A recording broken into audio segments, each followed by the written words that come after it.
ভাই ওরে তো দেশ থেকে দুনিয়ার দিকে এক কথায় দুনিয়ার দিকে ছাটান করা লাগবে, ঠিক আছে? ও হালে আমাকে খুব জ্বালাইতেছে। চলো ওই যে মাস্টার আছে ওনার সাথে যোগাযোগ করি। ভাই একজন রে দুনিয়ার থেকে সরিয়ে দেওয়া লাগবে, আপনারা কি পারবেন? আমাদের কাজই তো ওই কারে সরাইতে হবে বল, তার চেনবো কি করে দেখা। কত নিবেন?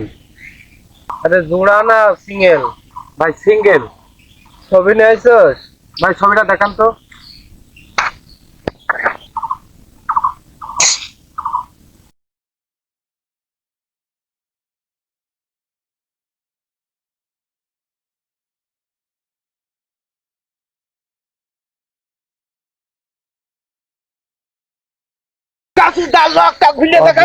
আমি তো এই তুই কারে মারলি? আরে বাবু যার ছবি দেখালে তারে তো মারছি আমি। দেখে নিবি রে। আর ছবি তো তারে তো ছবি দিকে মারছি আমি।